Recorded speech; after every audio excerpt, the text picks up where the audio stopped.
KXTC Podcast. Les mercredis 22, jeudi 23, vendredi 24, samedi 25 et dimanche 26 juin 2022 aura lieu à la Seine-sur-Mer dans le Var la fête de la mer et des littoraux. Activités nautiques, courses d'OFNI, conférences, démonstrations, puces nautiques, opérations plage propre. Nous avons demandé à Joseph Miniti, adjoint chargé de la vie nautique et de la politique portuaire, des renseignements complémentaires sur cette manifestation. Ça n'est jamais que la seconde année que nous organisons la fête de la mer et des littoraux à la Seine-sur-Mer. Cette fête, dans notre ville, elle s'imposait. Dans une ville qui a la chance de posséder 27 kilomètres de littoral, de bord de mer, comment ne pas imaginer ne pas faire cette fête de la mer et des littoraux? Cette fête de la mer et des littoraux, elle a essentiellement un but, c'est d'emmener le plus de gens en direction des activités nautiques. C'est la raison pour laquelle tous les clubs nautiques d'aviron, de paddle, de kayak, de canoë, de voile et de plongée ont décidé et nous font le plaisir de nous accompagner dans cette opération. Tous les clubs seinois donc participent à cette manifestation et j'en profite pour les remercier. Ça permettra aux Seinois qui le souhaitent de faire des sorties d'initiation en petit catamaran de plage, en aviron, en paddle, avec des instructeurs. Ils pourront également faire des baptêmes de plongée, du kayak de mer, de la randonnée palmée. Toutes ces activités sont gratuites pendant tout le week-end du 25 et 26 juin.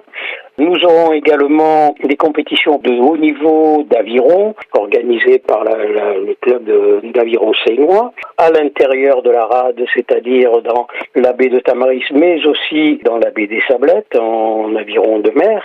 Nous essayons de faire en sorte que les Seinois se familiarisent et pourquoi pas s'approprient toutes ces activités nautiques qui font notre bonheur tout au long de la saison. Au-delà de cela, nous allons joindre à ces activités nautiques des activités écologiques, environnementales, puisque nous aurons des opérations de sensibilisation à l'environnement marin, une opération de plage et littoral propre, un stand infomer qui permettra de donner un certain nombre d'informations tout à caractère maritime. Nous aurons aussi les Terre-Neuve, les chiens sauveteurs en mer, dont l'association est basée à la Seine. Cela se passera à Fabregat. Nous aurons une démonstration de secours en mer avec la Société nationale de sauvetage en mer. Ça se fera dans la baie des Sablettes le samedi 25. Nous aurons également des puces nautiques sur le parc de la Navale dimanche. Et là, j'appelle tous les plaisanciers qui ont des garages pleins de matériel nautique qu'ils n'utilisent plus à venir les négocier sur le site. Enfin, une course d'OFNI. Ce sont des objets flottants non identifiés de fabrication maison qui laissent toute la place à l'ingéniosité, à l'humour. Il y a là tout ce qu'il faut pour passer un bon moment. Alors je fais un appel aux bricoleurs de génie, aux marins en herbe. Fabriquez-vous un engin qui flotte, c'est la condition essentielle. Et venez participer avec nous, venez passer un très très bon moment de joie, de bonheur et de franche rigolade. Il y aura cela, nous le faisons en partenariat avec l'IPFM.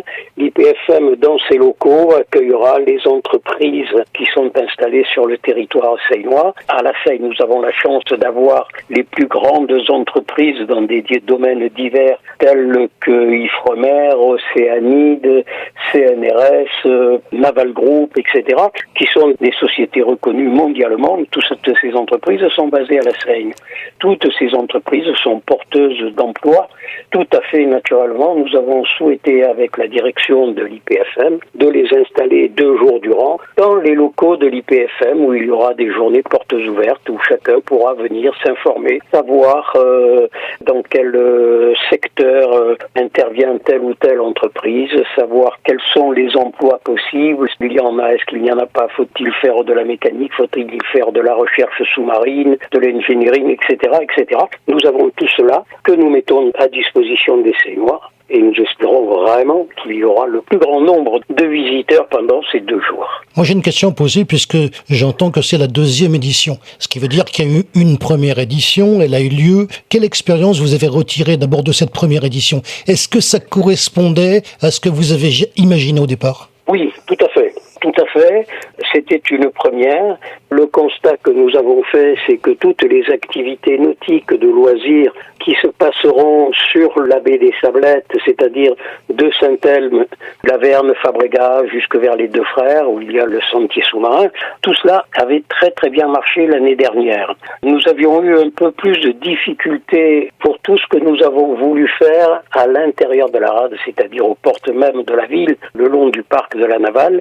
Nous avions été un peu perturbés par un vent violent, par un mistral très très fort, et le site étant très exposé, ça nous avait posé quelques soucis. Et puis, étant donné que c'était une première édition, nous avions par exemple quelques objets flottants non identifiés, mais pas suffisamment à mon goût.